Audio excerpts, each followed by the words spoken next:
gonna pull one. We got one starting.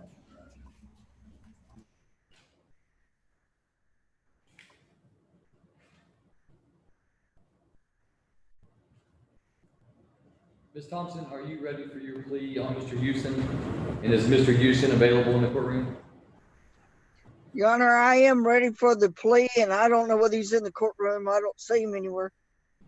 He's in custody. No, I know. Well, I mean the jail courtroom. You're muted, Ms. Abraham. You'll have to unmute. All right, I unmuted it for you, Ms. Abraham. Is Mr. Houston available? No, sir. We were going to bring up Dylan Mason for Mr. Pappas next, and then I will get Mr. Houston. Okay, well, just go ahead. Yeah, go ahead and bring up Mr. Mason. Have him have a seat. They're going to get Mr. Gonzalez in Galveston County. So as soon as Mr. Gonzalez is available, we're going to go ahead and do his. So we may not get to the police just yet. Okay, Mr. Garcia. Yes, Mr. Garcia. He wants Michael Houston, which is Ann Thompson. Beasley, Mr. Sanders. I think I'm seeing you correctly. Does anyone have anything that's agreed or quick? Okay, that's agreed or quick. I have one that's agreed, Judge. Mays is an agreed plea, Your Honor. Mr. Houston I is know. an agreed plea. No, I know those are agreed pleas, but it's going to take a moment, and I'm going to try to assist Galveston County since they're assisting us with a jail call. I'm going to try to get them in and out before I take up the pleas. So anyone that's just an announcement, pretrial, reset, anything of that nature that is present in the jail courtroom. Can't see it. Mr. Adams, if you're ready for it. I'm ready for Ms. Davis's announcement. It's a state's dismissing. On Ms. Adams, Mr. Adams wants to make an announcement on Ms. Davis. Is Ms. Davis in the courtroom? No, sir. All right, then we'll have to wait till she gets there. So we don't have any inmates in the courtroom, and the first one scheduled is Mr. Meza, correct? That's right, Your Honor. Yes, Your Honor. All right, then Mr. Pappas, if you'll go ahead and step up with Mr. Meza, we'll go ahead and try to get this done quickly. There's no defendants in the courtroom, Your Honor. I don't know, Miss Harris right now. You want to do that one? Go ahead. It doesn't matter. He's asleep in the corner. Call for it.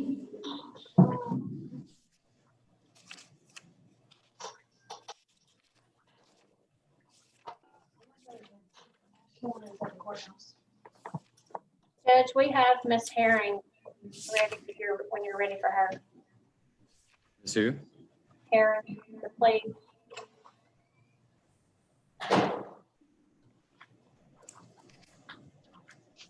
I only have two sets of plea papers, Houston and Meza. I have Ms. Herring's here. They just signed them.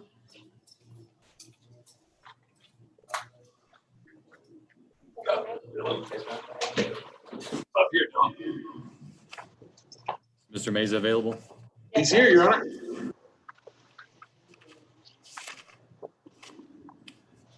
All right, Mr. Meza, I ask you to raise your right hand, sir. I'm going to place you under oath. Mr. Meza, do you swear that the testimony you give to the court today in this matter will be the truth, the whole truth, and nothing but the truth, so help you God? Yes, sir. All right, you may put your hand down. Mr. Meza, you are Dylan Ray Meza, is that correct? Yes, sir. And Mr. Meza, are you a United States citizen? Yes, sir, I am. Do you read, write, and speak English? Yes, sir, I do. Have you ever been diagnosed with any type of mental condition? No, sir. In this case, you're represented by your attorney, Mr. Tom Pappas. Are you pleased with his representation of you? Yes, sir. You feel like you've had sufficient time to review your case with him and have all of your legal questions answered? Yes, sir, absolutely. And do you understand everything that you have read and signed? Yes, sir, I do. And throughout this paperwork, I see your signature, such as on the written plea admonishments. Would you tell me that that is your true and correct name? Yes, sir, it is. And you've signed these documents only after reading them and certifying that you understand everything in there. Is that correct? Yes, sir. Mr. Pappas, do you believe that your client is competent today? I do, Your Honor. Do you believe he understands the nature and consequences of his plea? I think he does, Your Honor.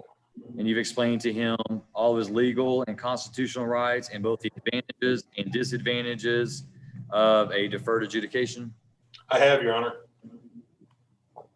And it appears that, Mr. Meza, you have been charged by indictment with a first-degree felony offense of aggravated robbery.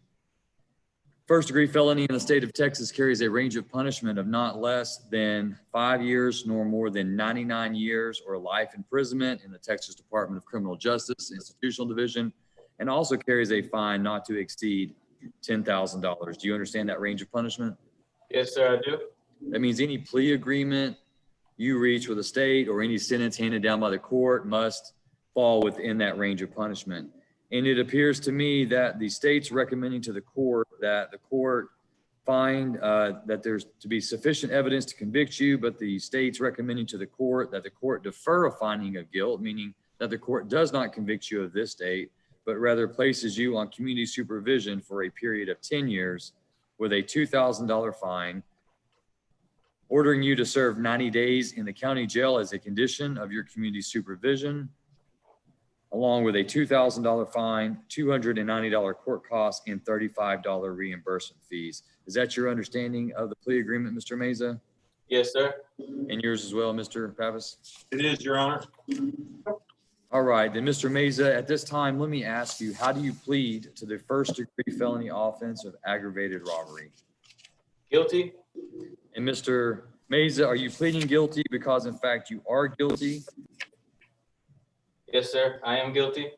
Has anyone threatened you, forced you, or pressured you to plead guilty to that charge? No, sir. All right, the court will accept Mr. Meza's plea of guilt. Mr. Pappas, any objection to the admission of State's Exhibit 1, the stipulation of evidence in this case? No, Your Honor, no objection. All right, court admits State's Exhibit 1 and takes judicial notice of Mr. Meza's judicial confession. And Mr. Cox or Ms. Heisel, are you in compliance with the victim notification in this case? Yes, Judge. There is a victim impact statement that's been submitted to our office. Ms. Cheney from our office emailed it to Ms. Taberham yesterday, I believe, for the court's consideration before accepting this plea. Ms. Cheney spoke with the victim last week or the week before after Mr. Pappas and I reached this agreement to run it by her.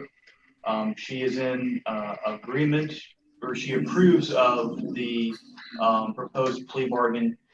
And Judge, just to pull the curtain back a little bit for the court, when this case first came into our office a while ago, Ms. Curry and I thought that this might be a good case for shock probation, being as it's a very serious crime, but Mr. Meza is very young and has no criminal history other than this incident. We thought it'd be a good case to maybe ask the court to shock him out while the court still had jurisdiction over him. We relayed that to Mr. Pappas, who pointed out to us that that wasn't a possibility because this is an aggravated offense. In theory, it was a good idea, but we just couldn't do it because it's aggravated. At which point this case was placed on the trial docket and was specially set. In light of COVID and how that has messed up trial dockets everywhere, we reconsidered our offer, Ms. Curry and I did, and we feel that with Mr. Meza having been incarcerated as long as he has, and with him serving an additional 90 days after today's date, that's essentially kind of the same as being shocked out of TDC. So that's why we extended the offer that we did to Mr. Meza. And again, Ms. Cheney explained the offer to the victim.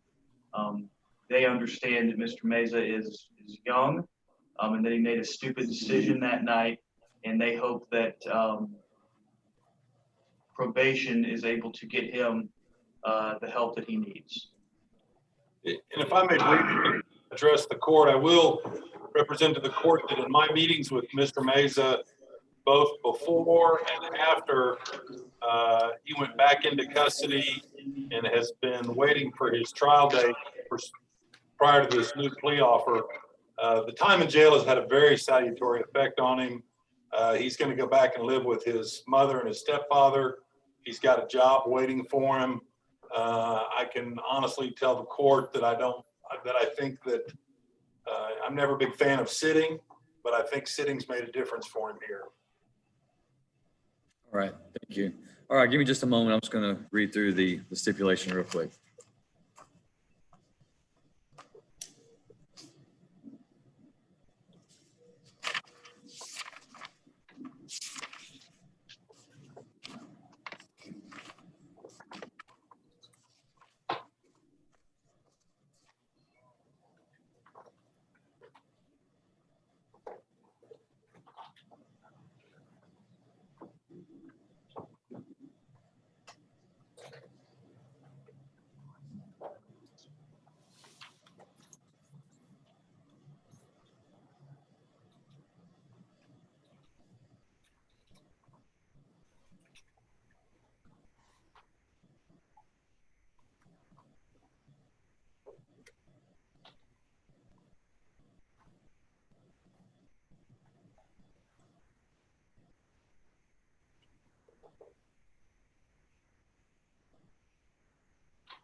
And Mr. Cox, can you just reiterate for me one time?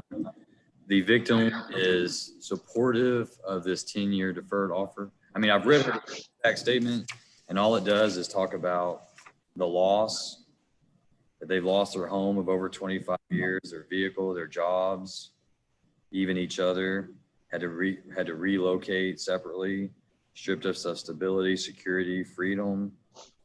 And she says that it affected them very much physically, mentally, and emotionally. Yes, sir. Ms. Cheney spoke with the victim, and I believe the words Ms. Cheney used with me was they are happy with the proposed plea agreement.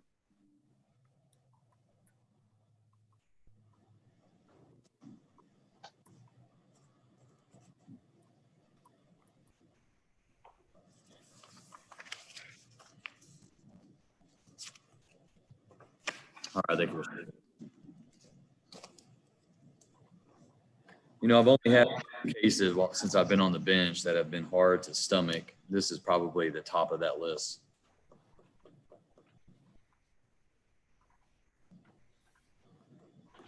Tell you what, Mr. Mesa, go ahead and have a seat, and I'll be back with you in a moment. I need to cogitate on this a little bit. Just go ahead and have a seat wherever the transport officer puts you, and I'll call your case back up in a minute.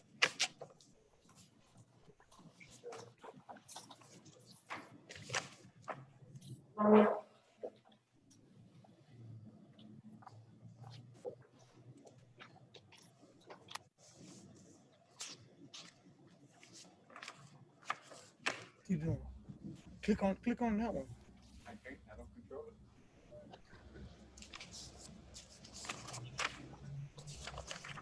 it. All right, the court is going to call CR 27-9 State versus Daniel Ray Garcia.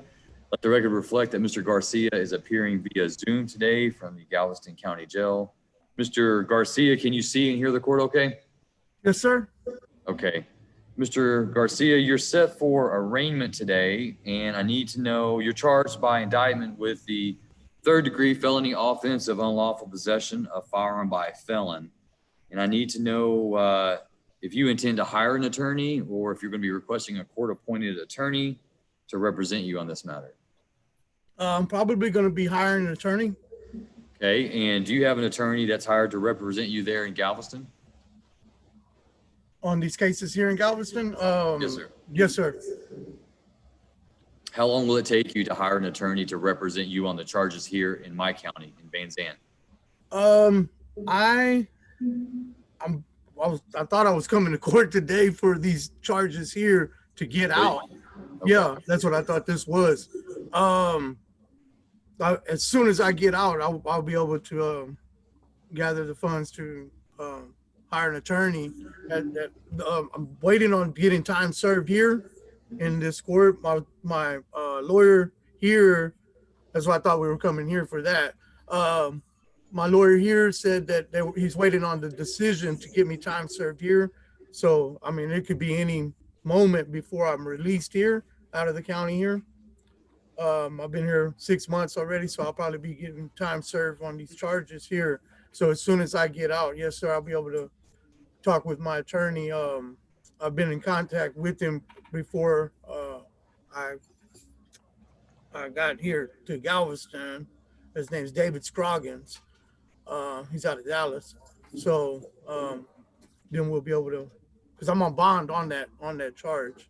Well, I'm glad you addressed that. I was going to ask you if you were on bail. I don't want you to tell me any of the facts of your cases in Galveston. I don't want to know that. Don't need to know. Yes, sir. Yes, sir. What level of charges do you have down there? One's a state jail felony, and the other one is, man, it's a third-degree felony. They did a shakedown and found a toothbrush under a table, and they charged Okay, well, I don't need, just a charge. Sorry. So. All right, so Mr. Garcia, you anticipate resolving your stuff down there in Galveston relatively quickly? God willing, yes, sir. Okay. What I'm going to do, Mr. Garcia, is I'm going to reset your unlawful possession of a firearm by felon case here. I'm going to set it into October, and when you're released there, you're still on bail here. then you're going to be ordered to appear up here to resolve our charges, okay? Okay. So I'm going to give you a date. Actually, I'm going to set you on September 29th for arraignment. So that's a little more than a month. And we will see if you're out of custody there, then you're ordered to be here. There's a good chance that Van Zandt County may pick you up. Well, they won't pick you up because you're on bail. So as long as your bondsman stays on your bond, then we won't be picking you up. And if that's the case, then you'll be here on September 29th at 9 a.m. Okay? Okay. That's going to be the only notice that you're going to get from this court. All right? And if you fail to appear on that day, if you're on bail and you fail to appear, then obviously the court's going to issue a bail forfeiture and will issue a warrant for your arrest. So when you get on bail, you need to hire that attorney and you need to have them here on September 29th in Van Zandt County in Canton, Texas. Okay? Okay. And if I'm still here in the county here, that's what my bail is going to get revoked. Is that what? No. If you're still in Galveston County and you're still on bail here, Mhm. and we'll just have another Zoom hearing like this and we'll try to figure out. Yes, sir. You can go ahead and still hire the attorney to represent you on the matters here, but no, your bail won't be revoked if you can't be here because you're locked up elsewhere. Okay. Okay? So September 29th, 9 a.m. If you're on bail, you're ordered to be here in Van Zandt County, Canton, Texas at 9 a.m. Okay. If you're still in custody, then we'll verify that and we'll set you up for another Zoom hearing. Okay. Thank you, Judge Martin. You're welcome. Thank you, Mr. Thank you, sir. Mr. Garcia. Have a good day. Thank you.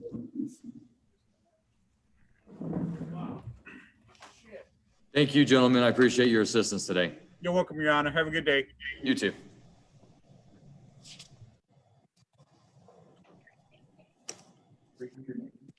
Do we have any more inmates that are ready in the courtroom? Mr. Houston? We have Amy Davis and Mitch Adams ready.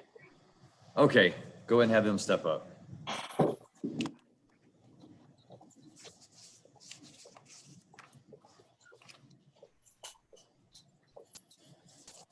All right, Mr. Adams, before I officially call the case, this is a motion to revoke, is that correct? Yes, Your Honor, that's right. And is she going to be pleading true to all counts? Well, Your Honor, I picked up a motion, the state's motion to withdraw its motion to revoke. From what I understand, or what we've agreed to, the state is agreeing to withdraw its motion and reinstate Ms. Davis on her probation with amended conditions. Okay, so it's not a plea. That's correct, Your Honor. Okay. And what's the or conditions of community supervision? Condition M1, court costs are being adjusted, and the date for those payments to begin will be in September. And then as a condition of an additional condition of probation, she's to serve a jail term in the Van Zandt County Jail of 131 days with credit for what I calculate to be 131 days. There's no extension of time that she's on community supervision? There's no extension, Your Honor. Okay, then I think all I need to do is have it sent back to me and I can sign that. I don't think we have to do anything with her. I think so. Okay, yeah, if you'll just give that to Ms. Taberham, then she'll bring that paperwork back to me and I'll get it signed as soon as court's over so she can be processed out. Certainly. Thank you, Judge.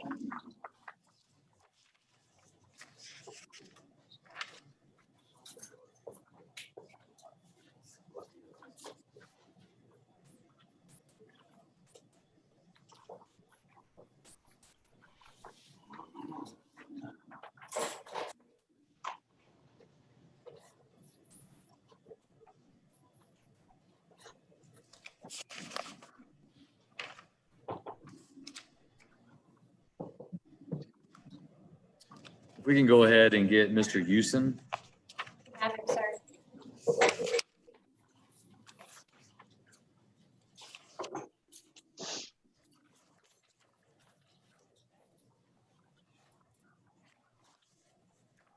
All right, Ms. Thompson, you ready? Yes, sir, I am ready. All right, Mr. Houston, if you will, raise your right hand. I'm going to place you under oath, best of your ability. You are Michael James Houston, correct? Sir, I am. Mr. Houston, do you swear that the testimony you give to the court today will be the truth, the whole truth, nothing but the truth, so help you God? Yes, sir, I do. All right, you can put your hand down. All right, Mr. Houston, are you a United States citizen? Yes, sir, I am. And you do read, write, and speak English? Yes, sir, I do. And have you ever been diagnosed with any type of mental condition? No, sir, I have not. In your case, you have a pending motion to adjudicate your guilt and to revoke your community supervision, and was filed on June 22nd of this year. And the state has alleged in, it appears to be 6 different counts, various ways that you violated your community supervision. You were placed on community supervision on April 24th of 2018 for the 3rd-degree felony offense of assault of a family or household member by impeding breath or circulation. The court reviewed the evidence that day, found that there was sufficient evidence to convict you of that offense, but the court deferred a finding and placed you on community supervision for a period of 4 years. The court also assessed a $1,500 fine. It appears that on the basis of the motion to revoke, you're wanting to enter into a plea agreement with the state wherein you're going to be pleading true to the state's motion to adjudicate for a recommendation that you be adjudicated, revoked, and sentenced to 6 years confinement in the Texas Department of Criminal Justice Institutional Division, but with that sentence being suspended and you being placed on community supervision for a period of 5 years, with you being ordered to pay the balance of your financial obligations, with 60 days in the county jail as a condition of your community supervision, with you receiving credit for 51 days of time served. Is that your agreement with the state? Yes, sir. Is that your understanding of the agreement, Ms. Thompson? Yes, sir, it is. And Mr. Houston, are you pleased with Ms. Thompson's representation of you in this case? Yes, sir, I am. And you feel like you've had sufficient time to discuss your case with her and have all your legal questions answered? Yes, sir, I have. And you understand everything that you've read and signed? Yes, sir, I do. And you're telling me that if your signature appears throughout these documents, that is your true and correct signature, and you've only signed that after taking the time to read those documents and understanding this? Yes, sir. And Ms. Thompson, you believe Mr. Houston to be competent today? He is, Your Honor. And you've explained to him his legal and constitutional rights? I have, Your Honor. All right, so Mr. Houston, as to the counts contained in the state's motion to adjudicate, how would you plead to those 6 counts? Are those counts true or not true? True. And Mr. Houston, are you pleading true to those counts because in fact you committed those violations and for no other reason? Yes, sir. Has anyone threatened you, forced you, or pressured you to plead true to those counts? No, sir, I have not. All right, the court will accept Mr. Houston's pleas of truth as alleged. Ms. Thompson, is there any objection to the admission of the defendant's waiver of rights and plea of true as State's Exhibit A? No, Your Honor, none. All right, court admits State's Exhibit A and takes judicial notice of Mr. Houston's judicial confession. Anything further from the state? No, Your Honor, we rest and close. Anything further from the defense? No, Your Honor, we'd rest and close as well. All right, then based upon the evidence before the court will find that Michael James Houston has violated the terms and conditions of his community supervision. On the basis of his plea of true to each count alleged, court finds that the plea agreement, court will follow the plea agreement in this case. Court will find that there is sufficient evidence to adjudicate him of this offense. Court convicts him of the 3rd-degree felony offense of assault of a family or household member by impeding breath or circulation. The court assesses his punishment at 6 years confinement in the Texas Department of Criminal Justice Institutional Division. The court will find it's in the best interest of the community and the defendant for that sentence to be suspended and him to be placed on 5 years community supervision. Court orders him to pay the balance of his financial obligations. Court also, as a term of community supervision, orders him to serve 60 days confinement in the county jail. The court will issue Mr. Houston 51 days credit towards his incarceration on time already served in this case.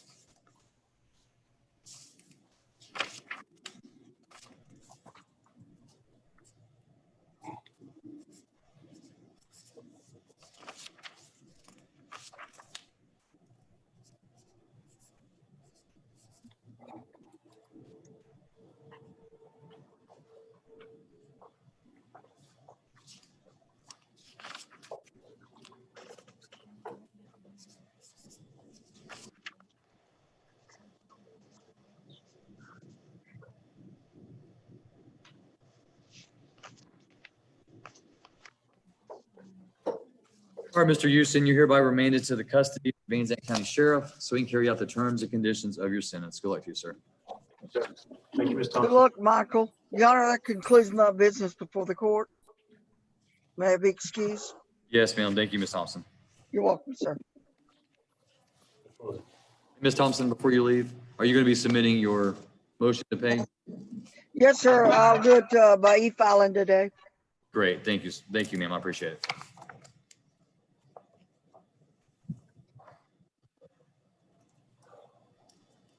I'll have to send it over. Probably gonna have to send it to us. We'll get his number and send it back to the court. All right? All right.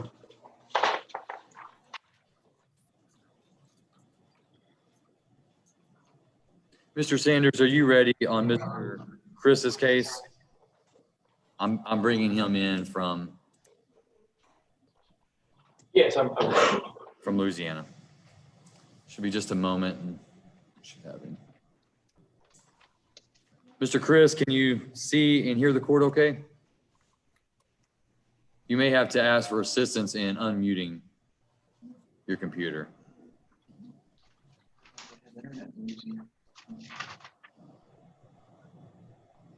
All right, Mr. Chris, can you, okay? Yes, I can hear. Okay, make sure you speak up loud enough. And Mr. Sanders is appearing in the screen entitled Jail Court. Can you see and hear him? I can see it. Okay. Go ahead, Mr. Sanders. I believe we're set for pretrial today. Yes, sir, that's correct. And Judge, we don't have any pretrial issues. I've been in discussions with the state, with Ms. Heisel, about how we can try to get this resolved. Now, I think we have an agreement that Mr. Chris will be in agreement with. I think it's just a matter of figuring out the best way of doing this. I know that Ms. Heisel suggested we may just have to bench warrant him back over here from Louisiana. Because we weren't really sure, practically speaking, how we could do a plea, if that would work, to do a plea by Zoom, as far as getting all the paperwork where it needed to be. So you're telling me that you want to bench? I think that may be the best, approach. I wouldn't have any problem if we tried to do a plea by Zoom and get the paperwork. I think we could email the paperwork to where he is. It would just be a matter of getting it signed and fingerprinted and then mailed back to us. And I'm not sure how well that would work. I think Ms. Heisel had concerns about that too. So. Well, and I've done that in my past career also, and I know that the code has pretty stringent requirements. I believe that he's going to have to appear for a clerk and possibly a district court in that county to be able to plea on a felony in absentia. But with the fact of appearing on Zoom, that may negate that. It may negate that. So I'll let you and Ms. Heisel figure that out together. And then if you want to call upon the authorities in Louisiana to see if they can assist in any way. What we'll do for now is I'll just set you for a docket call. I'll find that there's no contested pretrial motion requests. And we'll set this on, see when I've set you. I've set you some on September 15th. I've also set you on the 29th. I would prefer to set it on the 29th to give you more time to see if that'd be a good idea. we can do that. And there may be a way with Zoom if we can get the authorities there to assist, but I'll let y'all call and spread a little sugar and honey and maybe we can get that done. All right. Sounds good, Judge. Thanks. All right. So Mr. Chris, we're going to set you for a docket call on September 29th. Mr. Sanders will be in touch, I'm sure, with you and the authorities in Louisiana. Otherwise, we'll schedule a Zoom hearing for you that day as well. All right, Mr. Chris? All right. Thanks, sir. Mr. Sanders, is that all you have? No, I have one revocation. Okay. So whenever we get to that, that'll be fine. Yes, sir.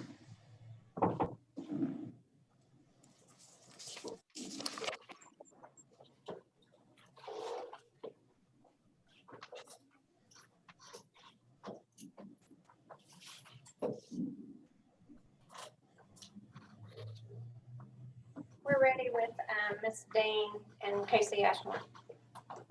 Okay, Mr. Ashmore. Good afternoon, Your Honor. Good afternoon, sir. And before we get started, go ahead and narrate the details of the plea agreement to me.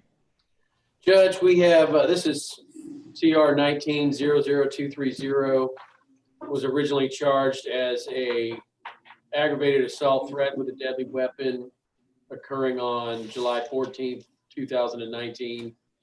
The state of Texas and Ms. Dean have reached a plea agreement. She's going to enter a plea of guilty to the lesser included offense of deadly conduct. Punishment 1 year in the Van Zandt County Jail, probated for 1 year, fine of $1,000, court costs, court-appointed attorney's fees, 16 days. Mr. Ashmore, I need to know what those amounts are because I'm sorry, Judge. Fine was 1,000, is that right? 1,000 and Court costs are 270? It'll be on the judgment, front page of the judgment. Halfway down. that's a lot of reading for, I'm just kidding, Judge. $270, yes, Judge. Reimbursement fees of $1,285. Anything, no restitution. And 16 days Van Zandt County Jail, credit for 6 days with 10 to serve, mental health caseload as condition of probation, defendant, Ms. Dean, to submit to the Van Zandt County Jail on September 9th, 2020 by 5 p.m. to serve the 10 days, so that way she can go to work. What was that date again, September? September 9, 2020, Judge, At a certain time? before 5 p.m.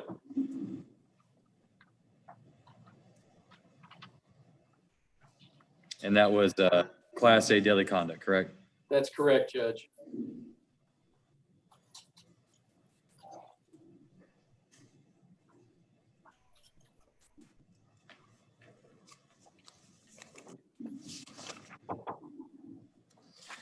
All right, court is going to call CR 19-230, State versus Vivian Darlene Dean. Ms. Dean, if you will, raise your right hand. Yeah, you got it. Ms. Dean, do you swear that the testimony you give to the court today will be the truth, the whole truth, and nothing but the truth, so help you God? Yes, sir. All right, you may put your hand down. All right, you are Vivian Darlene Dean, is that correct? Yes, sir. And Ms. Dean, are you a United States citizen? Yes, sir. Do you read, write, and speak English? Yes, sir.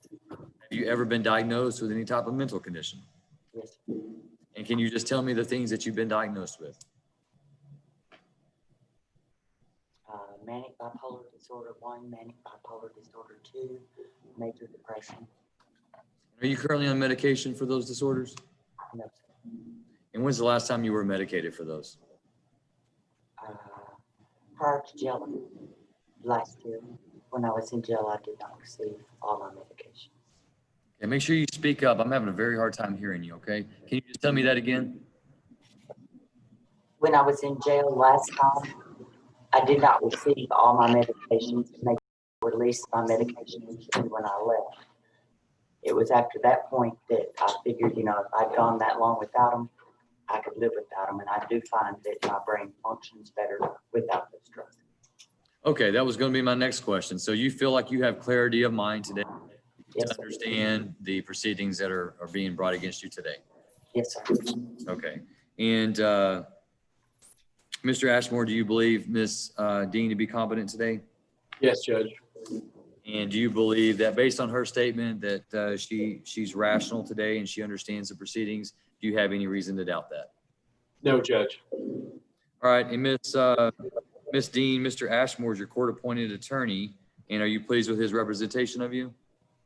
Kind of. Kind of. Where has he been deficient in your opinion? Communication. Communication? Is there anything that you've asked him to do that he has not done?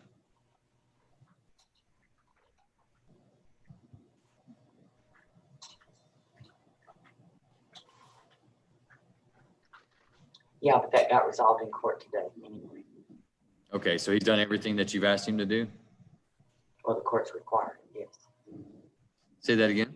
The courts required it. I was asking for him to have my bond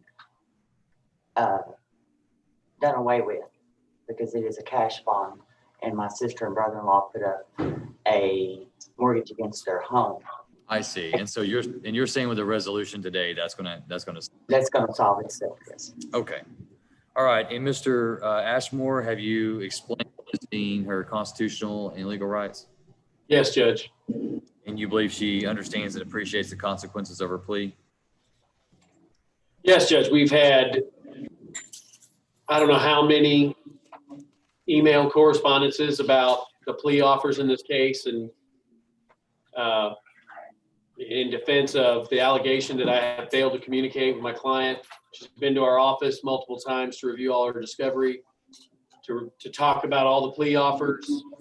She's been emailed all the plea offers, and pretty lengthy, in my opinion, correspondence, usually much more detailed than any other client I've had in the last 12 months regarding the nature. And this is a serious offense. It's a second-degree aggravated felony. So I understand that. And we've tried to do everything, and I've tried to do everything in my ability to explain in as much detail as possible, including today, going through the plea paperwork. All right. Thank you, Mr. Ashmore. All right, Ms. Dean, you've been indicted by the grand jury with the second-degree felony offense of aggravated assault with a deadly weapon. However, the plea agreement that you have reached with the state would regard the reduction of that charge to that of a Class A misdemeanor deadly conduct. A Class A misdemeanor in the state of Texas carries a range of punishment of confinement in the county jail up to 1 year and a fine not to exceed $4,000. So any plea agreement you reach with the state and any subsequent sentence, if any, handed down by the court would have to be within that range of punishment. Do you understand that? Yes, sir. And in this case, as you heard Mr. Ashmore read in to the court, that this would be reducing your charge from a 2 to 20 aggravated assault with a deadly weapon to that of a deadly conduct. The recommendation is 1 year in the county jail as your sentence. That sentence to be suspended, you to be placed on probation or community supervision for a period of 1 year. You to receive a $1,000 fine, $270 court costs, $1,285 reimbursement fees to the county. As a condition of your community supervision, you have to serve 16 days in jail. You'll be given credit for 6 of those already served. That's going to leave you with 10 to serve. And you'll be placed on the mental health caseload within the probation department. And the agreement is for you to submit yourself on September 9th of 2020 before 5 p.m. Understanding all of that, Ms. Dean, let me ask you, how do you plead to the lesser included offense of deadly conduct? Guilty, Your Honor. Ms. Dean, are you pleading guilty because you are guilty of that offense? Yes, sir. Has anyone threatened you, forced you, or made you plead guilty to deadly conduct? No, sir. All right, the court will accept the defendant's plea of guilt. Mr. Ashmore, any objection to State's Exhibit 1, the stipulation of evidence? No, Judge. All right, court admits State's Exhibit 1, stipulation of evidence, and takes judicial notice of Ms. Dean's judicial confession. Anything further from the state? No, Judge, rest and close. Anything further from the defense? No, Judge. Mr. Cox, can you give me a summary of the stipulation of evidence in this case? Yes, sir. The victim in this case was renting a room in the trailer of the defendant. The victim had gone down to the hill country to float the river with some friends of his. When he returned, the defendant was angry that she was not invited. They get into an argument. The victim decides he's going to move out of the trailer. As he is loading up his truck with his personal belongings, the victim rams her car into his car, and then proceeds to chase him through the pasture in her car as he's running from her on foot. Thank you, Mr. Cox. Mr. Ashmore, any objection to that summary? No, Judge, I think that's a pretty accurate summary. All right. Based on the evidence before the court and the recommendation from the DA's office, court will follow the plea agreement in this case. Court will find that there is sufficient evidence to convict Ms. Dean of the Class A misdemeanor offense of deadly conduct. Court assesses her punishment convicts her of that offense and assesses her punishment at 1 year confinement in the county jail. The court will find it's in the best interest of the community and the defendant for that sentence to be suspended. Court places her on community supervision for a period of 1 year. As a condition of community supervision, Ms. Dean is ordered to serve 16 days in the county jail. Court issues her 6 days credit for time served. Ms. Dean is ordered to serve an additional 10 days. She is ordered to submit herself to the Van Zandt County Justice Center on September 9th, 2020 before 5 p.m. She's ordered to bring with her a photographic ID along with a copy of her judgment. Court assesses a $1,000 fine, $270 court cost, reimbursement fees of $1,285, and Ms. Dean will be placed on the mental health caseload within the community supervision department. Ms. Dean, you're hereby remanded to the custody of the Van Zandt County Community Supervision and Corrections Department so they can carry out the terms and conditions of your sentence. I'm gonna have you go with the bailiff there, transport officer, to be fingerprinted, after which you get a copy of your judgment. And on that September 9th, you need to have that photo ID, otherwise they're not gonna let you in the jail. And if you don't do that, then they're gonna report that to the probation department. And and that could be a violation of your community supervision it would be if you don't submit yourself. And that would only increase your troubles, okay? All right, thank you, Ms. Dean. That's all for me, may I be excused, Your Honor? Yes, thank you, Mr. Ashmore, appreciate you, sir. Thank you, Judge.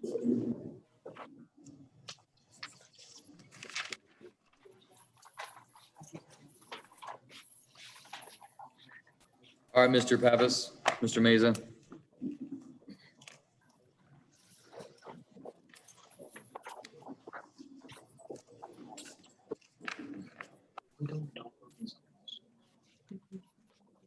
All right, we're back on the record at CR 19-147. The court, after reviewing the evidence in the case and the stipulation of evidence, obviously I stated that I had some concern with the plea agreement in this case. Court, having put some thought and consideration into this case, Mr. Meza, the court finding that this is the state of Texas's case and having the recommendation from the state of Texas to the court and having the position from the victim be supportive of this plea agreement, the court, despite its own concern, and really I have an unwillingness to do this. I don't feel good about this, but I'm going to go against my gut here and I'm going to follow the plea agreement in this case. And I Your hope. Honor, just for the court's information too, while the court was pondering this, this plea agreement, I double checked with Ms. Cheney to make sure I was correct, and Ms. Cheney assured me that my earlier assertion to the court was correct regarding the victims. Thank you, Mr. Cox. So based on for the court will find that there is sufficient evidence to convict Mr. Meza of the first-degree felony offense of aggravated robbery. Court will follow the plea agreement. Court, pursuant to that plea agreement, defers a finding of guilt, places Mr. Meza on 10 years community supervision. Court orders Mr. Meza to pay a $2,000 fine. He's ordered to serve 90 days in the Van Zandt County Jail as a condition of community supervision. Defendant is ordered to remain in custody until the 90 days are served. Court assesses court costs of $290 and orders him to pay a reimbursement fee of $35. Also, Judge, I just want to point out that Mr. Meza, as of today's date, has been in custody for 308 days. After he does his 90 additional, it'll be close to 400 days at that point. Thank you, Mr. Hunt.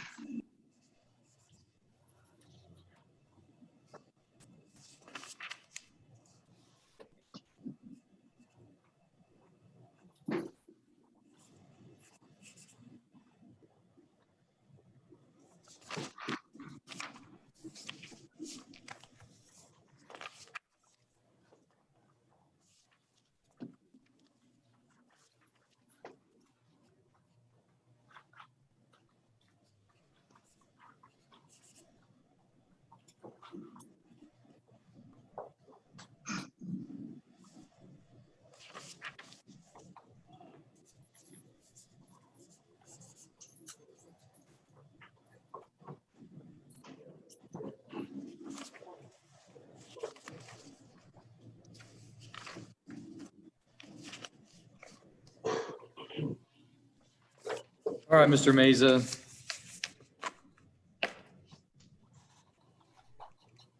And it appears the only thing that I'm lacking, Mr. Cox, I do not have the conditions of community supervision. I'll need to get those sent over so I can sign those, and that will be available when he is released. Thank you, Your Honor. Mr. Meza, you're hereby remanded to the custody of the Van Zandt County Sheriff so he can carry out the terms and conditions of the sentence. You're going to be presented with your conditions of community supervision. I hope you understand. Has he had an opportunity to review his conditions of community supervision prior to the plea today? I didn't have the actual copy of them, Your Honor, but I went over them as I understood them to be in a fair amount of detail, just to make sure he understood what the deferred adjudication entailed, and to make sure that he was willing to obey every one of those conditions strictly for the next 10 years. Thank you, Mr. Pappas. Mr. Meza, I want to make sure that you understand that the court takes its terms and conditions very seriously. And if you violate your community supervision, the issue of whether or not you committed aggravated robbery is not before the court. The issue at that time will be, did you violate the terms and conditions of your community supervision? And if the court finds, based on a preponderance of evidence, that you did violate the terms and conditions of your community supervision, the court could revoke your community supervision, can convict you of the first-degree felony offense of aggravated robbery, can assess your sentence anywhere between 5 years and 99 years to life in the Texas Department of Criminal Justice. Yes, sir, I understand. I hope you understand. I really do hope you understand, because 1 strike, 2 strike, 3 strike, we're not playing baseball here. You understand? Yes, sir. It's not a revolving door with me. We're not going to be in and out, in and out. I already told you, and you've already figured out that I'm not comfortable with this. So you could just imagine how I'm going to feel if you come back before me. If I find out you're drinking alcohol, or you're smoking weed, or you're not working, you're not doing anything that you're supposed to, and you're violating your conditions of community supervision, you can just imagine how it's going to go for you. How old are you? 20 years old, sir. 20 years old. So you've got the next 10 years of your life has been written for you. And it's written for you in all these legal paperwork that your attorney went over with you. The government owns the next 10 years of your life. The government's going to tell you when to get up, when to pee, when not to pee, how to pee. For the next 10 years. You understand? Yes, sir, I do. And if you don't do that, then the government may control a whole lot more of your life. And you only get one life, Mr. Meza. You only get one. And you started this off very rockily. All right. And so you ought to be very thankful to your attorney, Pappas, for working hard on your behalf to get with the state of Texas, because we were getting ready to try your case. I don't think that a jury here in Van Zandt County would have given you the deal that Mr. Pappas was able to negotiate for you. So you ought to be very thankful for what you have and count it a blessing each and every day that your feet hit the floor and you're not locked up. Understand? Yes, sir. All right. So listen, Mr. Pappas has done his job. The state of Texas has done their job, and I've done my job. There's only one person left to do their job, and who is that? It's me. You. So you control whether or not you go to prison. You get to control that. It's not up to me. It's not up to Mr. Pappas. It's not up to the prosecutors. It's up to you. So if you screw it up, there's going to be no one to blame but yourself. And I want you to think about that before you decide to do something stupid. All right? You're hereby remanded to the custody of the sheriff. I'm going to have you go to the bailiff there to be fingerprinted, and we'll get copies of your paperwork to you.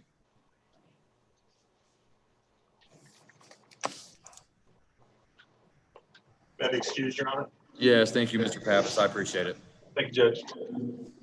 And Mr. Cox, just for the record, the court, has received the victim impact statement. I've signed that, and I will have that given back to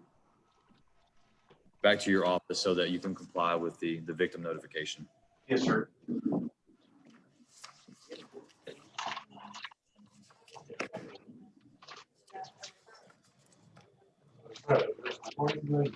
Yes, sir. Yeah. Yeah. There you go. I won't do it. Okay, I'm just gonna tell her he had to sign these. That she's still liable for it till she gets a copy.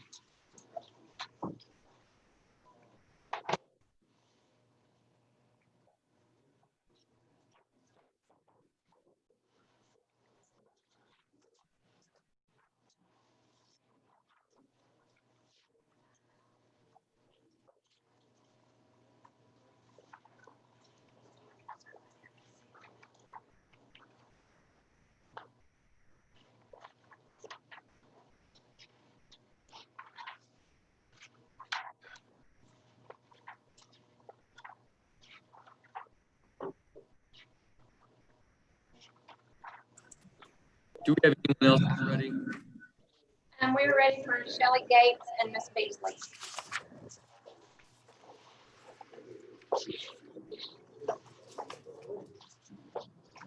All right, court calls CR 18397, State versus Shelby Gates. Ms. Beasley, are we set for a hearing on the motion to revoke today?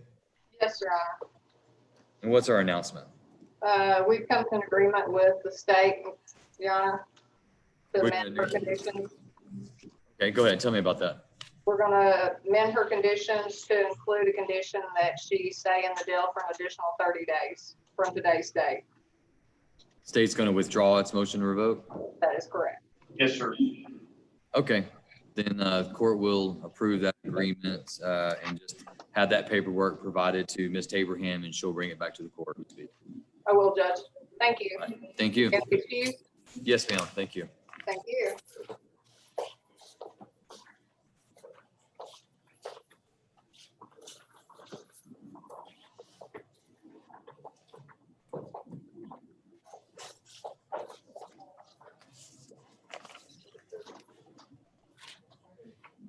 Ms. Taberham, who's next?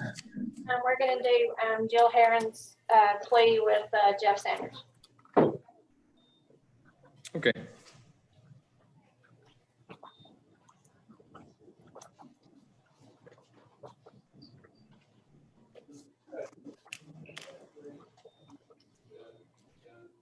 All right, this is CR 18479, State of Texas versus Jill Sophia Heron. And Mr. Sanders, can you tell me the terms of the plea? Yes, Your Honor, the agreement with Ms. Heron pleading true to the probation violations is for a 7-month state jail sentence, $1,500 fine, and the remaining financial obligations, I believe $1,500, and then the court costs. Any credit time? 48 days credit.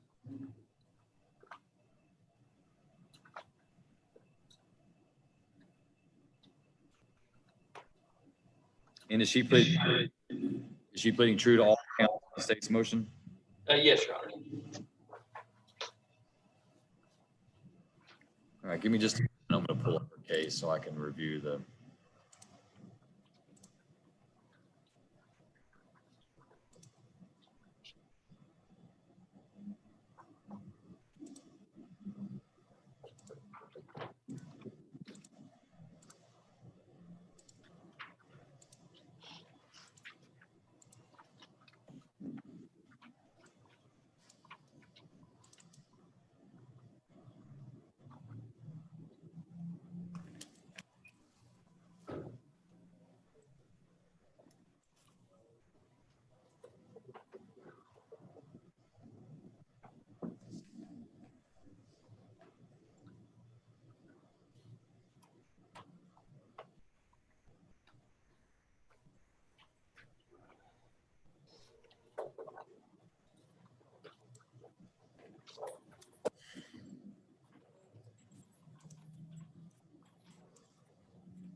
All right. Ms. Heron, if you will, raise your right hand. I'm going to place you under oath. Ms. Heron, do you swear that the testimony you give to the court today in this matter will be the truth, the whole truth, nothing but the truth, so help you God? Yes. All right, you put your hand down. Make sure you speak up loud enough that I can hear you. My court reporter is here in the courtroom with me and she's taking down the record, okay? Okay.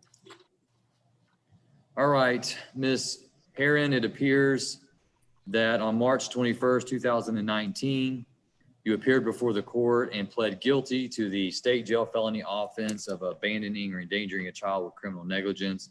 Court heard the evidence, found that the evidence substantiated your guilt.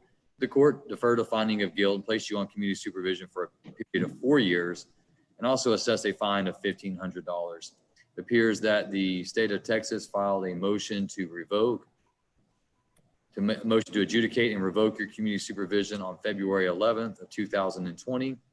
And they alleged in, it appears to be 7 different counts, various ways that you have violated your conditions of community supervision.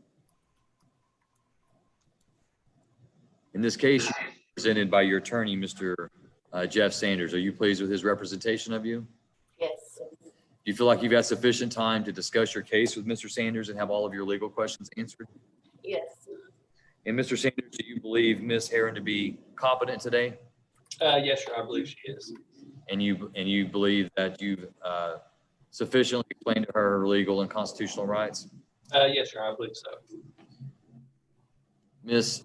Heron, as to counts 1, 2, 3, 4, 5, 6, and 7, as contained in the state's motion to adjudicate, how do you plead to those counts? Are those counts true or not true? True. And are you pleading true and telling the court that those are true because in fact they are true and you have violated the terms and conditions of your community supervision? Yes. All right, the court will accept Ms. Heron's plea of true to state's motion to adjudicate. Mr. Sanders, any objection to state's exhibit A, the defendant's waiver of rights and plea of true? No, Your Honor. All right, court admits state's exhibit A and takes judicial notice of Ms. Heron's judicial confession. And is Ms. Heron going into custody today? Yes, Your Honor, she is. Okay. All right, then based upon the evidence before the court will find that Jill Sophia Heron has violated the terms and conditions of her community supervision. Court finds all counts to be true.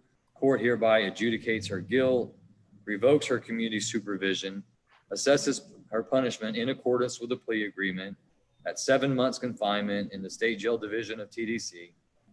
Court orders her to pay the balance of her financial obligations, and the court awards her 48 days credit for time served for this cause. Ms. Heron, you're hereby remanded to the custody of the Van Zandt County Sheriff so he can carry out the terms and conditions of your sentence. Good luck to you.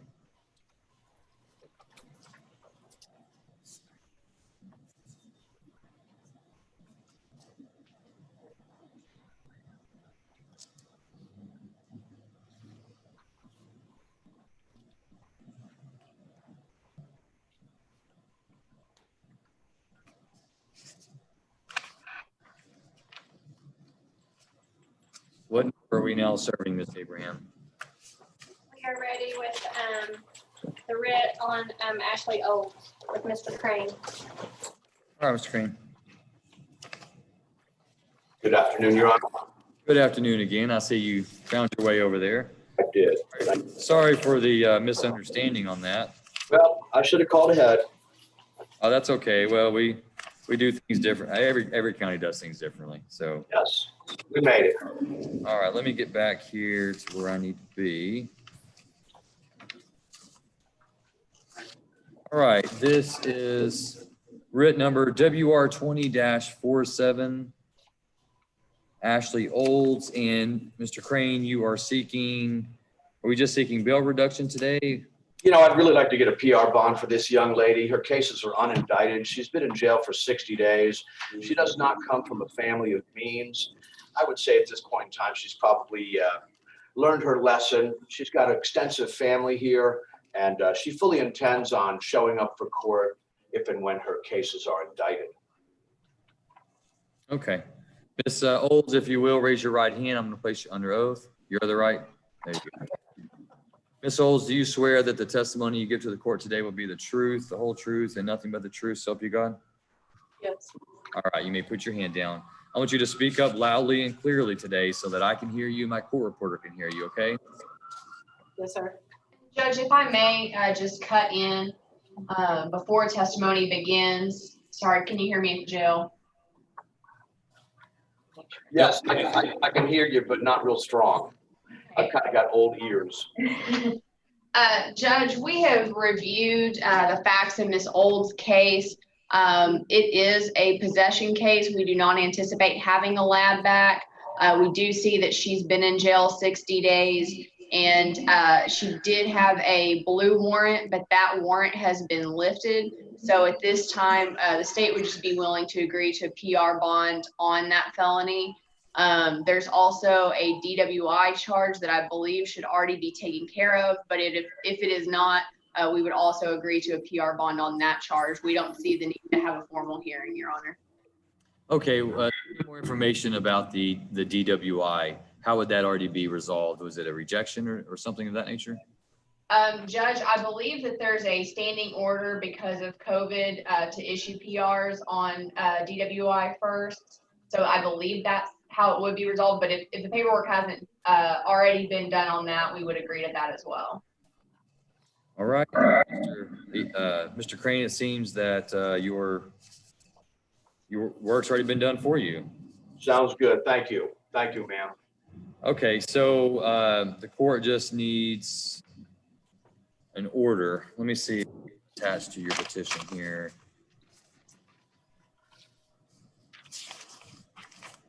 I believe I filed a proposed order, Your Honor. I could be wrong about that. I see an order on the petition for writ of habeas corpus that just asked the sheriff to bring her forth. Okay. I would not be opposed to just you modifying that in ink.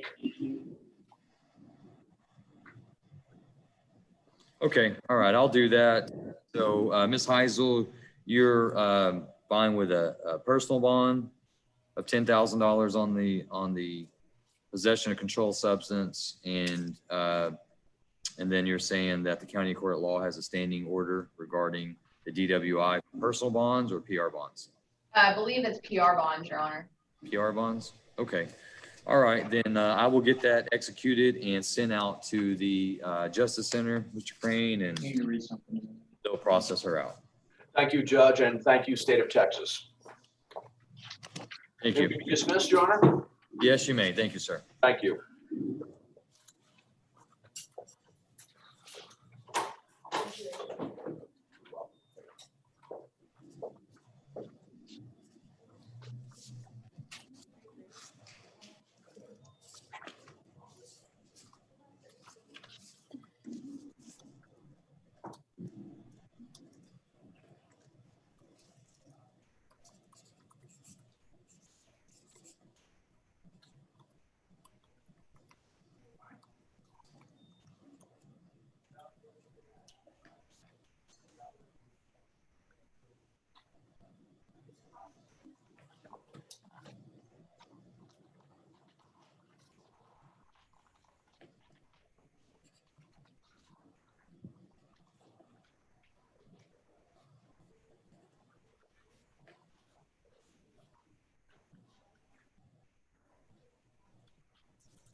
start reading.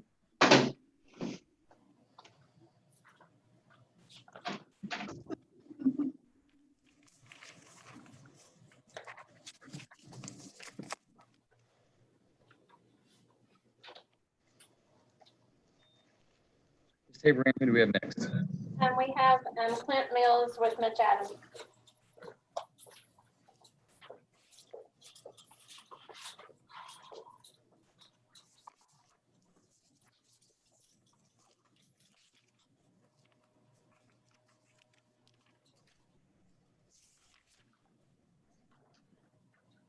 CR 20-5, State of Texas versus Clint Wayne Mills Jr. Mr. Adams, I see we're set for pretrial today. That's correct, Your Honor. This is our first pretrial setting. I don't have anything on file yet, but I will in the very near future, later this week. I have, as we all know, the Van Zandt County DA's office has switched to a new discovery portal for defense counsel.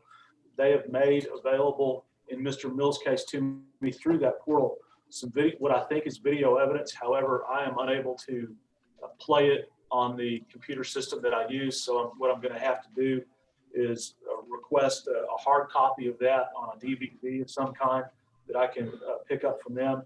I'm also anticipating filing a motion for discovery for some particular items that are not commonly part of most discovery file packets, such as an evidence log, K9 unit records, things of that nature. And an anticipator would like to have these addressed at a second pretrial hearing on a date of the court's choosing. Any objection from the state? No, Your Honor.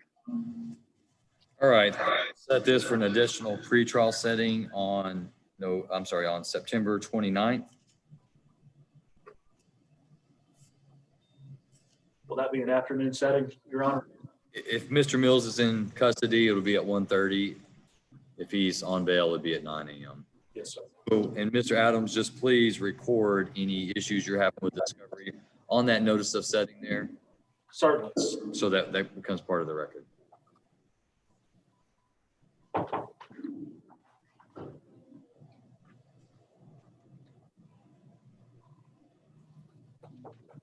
And then Mr. Mills will get the yellow copy and the white stays with the court.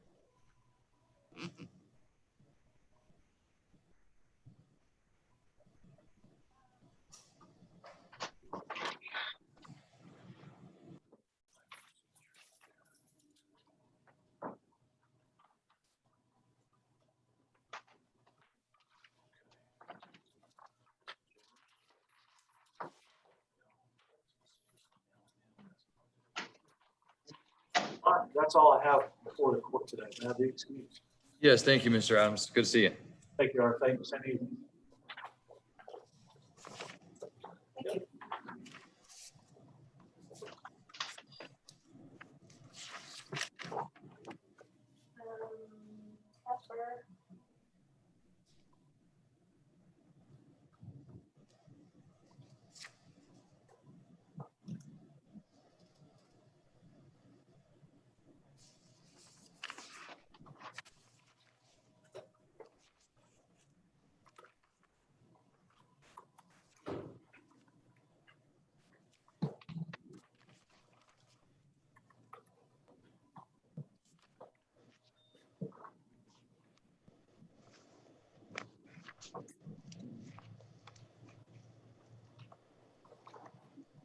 Graham, who do we have next? Coming up next. Who's that? Norman, Cyril Norman. They're going to get him now. Okay, thank you.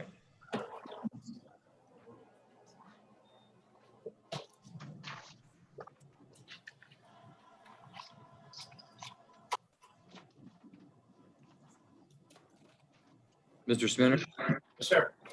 Sorry, I had a note here that you were going to appear at Zoom and I didn't recognize you until you took your mask off. I took my mask off. Yes, sir. Yeah, well, okay. Well, I had you appeared by Zoom and I kept watching for the online waiting room. So okay, good. What are we going to do on Mr. Mormon today?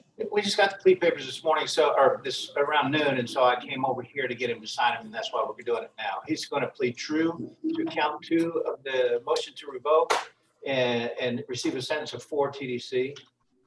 They're going to abandon count 1 and count 3. Great. Okay. Balance of financial. Any credit time on towards? Yes, sir, and I don't remember what it is. I've been trying to pull it up on my computer and it's not syncing. I think there was $95.93 in restitution that was still owed financially and $50 in court costs. It's 130 some days, I think, credit. Who has the judgment right now? You have the judgment?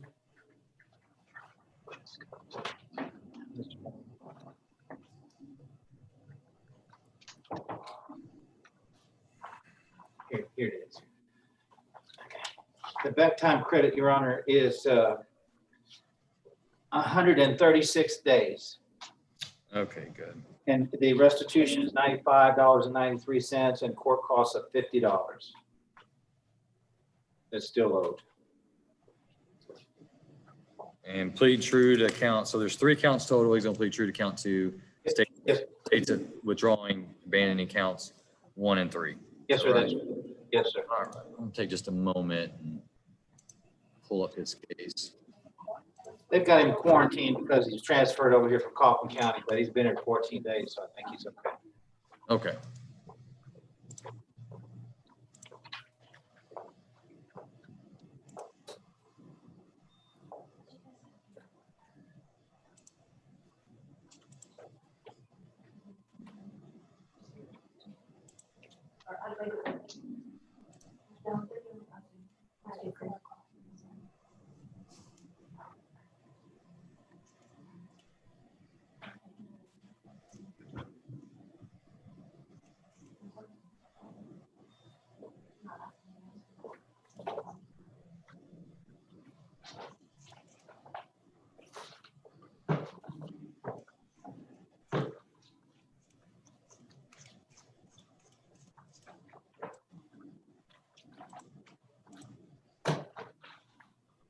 I don't think they've had anybody over in Kaufman with any COVID, so he should be okay. But he says he's been here 14 days. So.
All right, Mr. Mormon, how are you today? I'm good, sir. How are you? Good, good. I'll have you raise your right hand so I can place you under oath, sir. Mr. Mormon, do you swear that the testimony you give to the court will be the truth, the whole truth, nothing but the truth, so help you God? Yes, sir. All right, you may put your hand down. You are Cyril Ryan Mormon, is that correct? That's correct. Am I pronouncing that correctly? Yes, sir. Okay. And Mr. Mormon, I'm going to show you, I'm going to share my screen with you here. I'm going to show you the state's motion to adjudicate. And it appears that you last appeared before the court on January 22nd of 2019, and you pled guilty to the offense of assault causes family violence against a household member with previous conviction. And that appears to be a third-degree felony. And the court reviewed the evidence, found that there was sufficient evidence to convict you of that offense. The court convicted you of that offense and placed you on community supervision or assess your punishment at 5 years TDC and assessed a $1,500 fine, but the court suspended that sentence and placed you on probation or community supervision for a period of 5 years. And the state filed its motion to adjudicate on May 26th of this year. And in that, they've alleged three separate counts of various ways that you have violated your community supervision.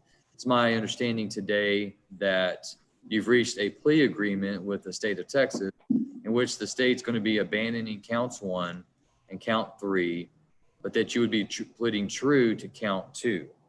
And in your case, you're represented by your attorney, Mr. Eric Sminner. Are you pleased with his representation of you?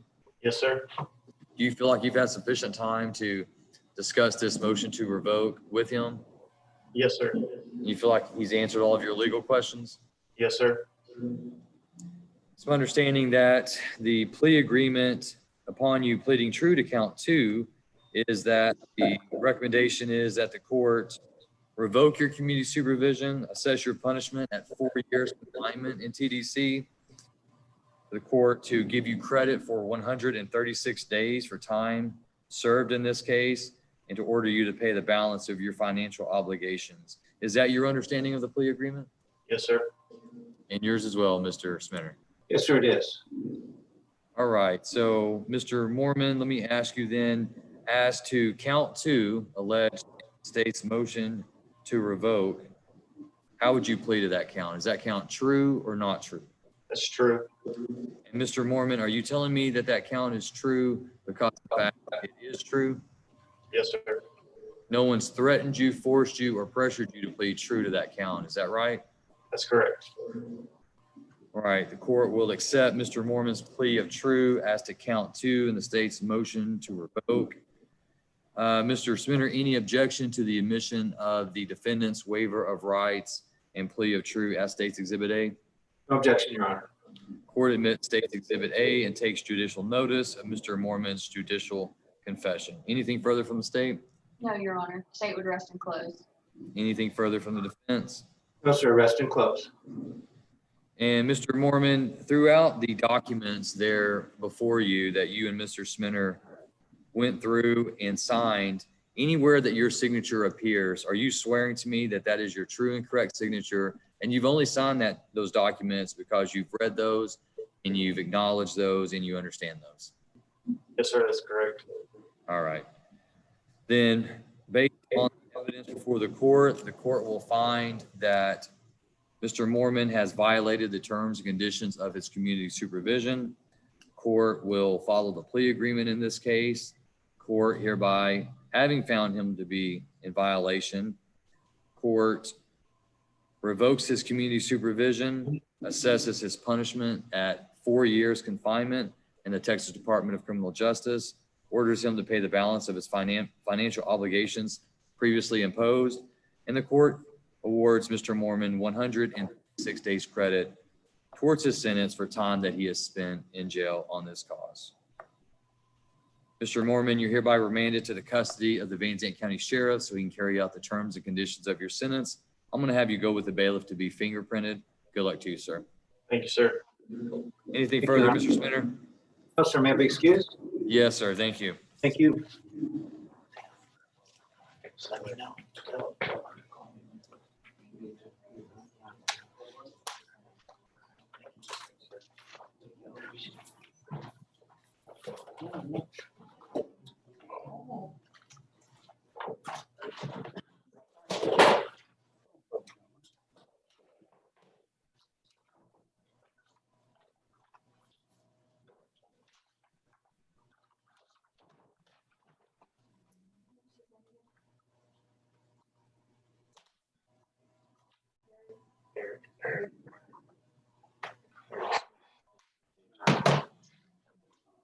Mine's Mormon.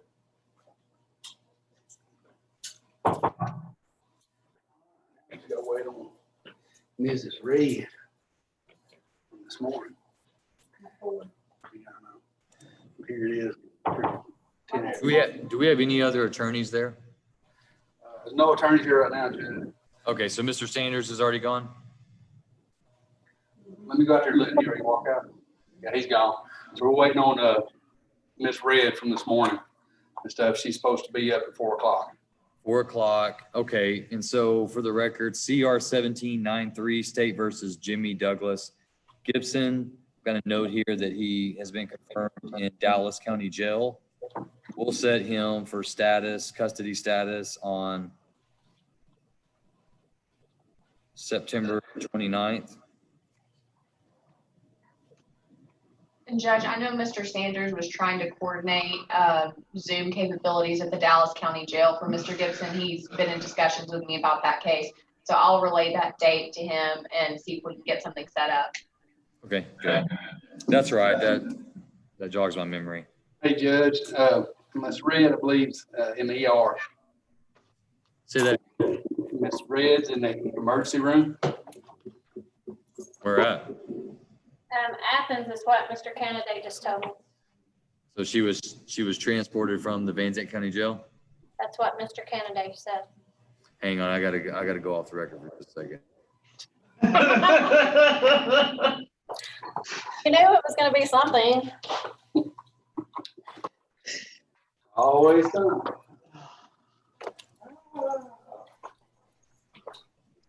Okay. All right. Sorry, I needed a personal moment there. Also for the record, CR 15-512 and CR 15-515. Michael Lee Doan. My docket reflects that he's still in the Segovia unit on medical isolation. So we'll do, I believe that's due to COVID. So we'll set that also for motion to disqualify the attorney. We'll set that on, let's see if, we'll set that 9:15 and see if he's available on that day.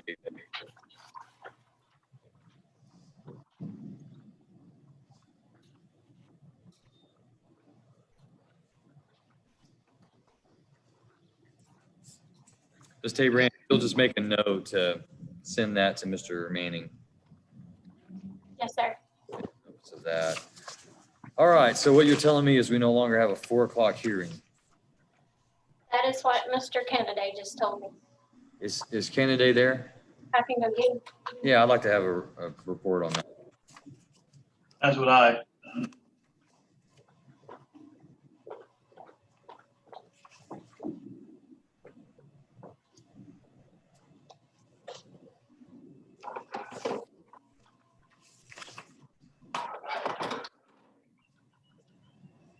And Mr. Are you in contact with Mr. Green about that?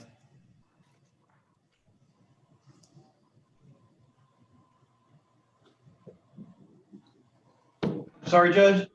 Are you in contact with Mr. Green at all about Miss Red? I just sent him a text message. Yes, sir. Okay. So I guess that means, well, we'll find out when candidate gets here in just a moment. What all that means.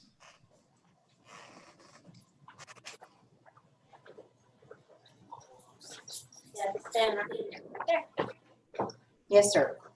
Hello, how are you today? I'm fine. How are you?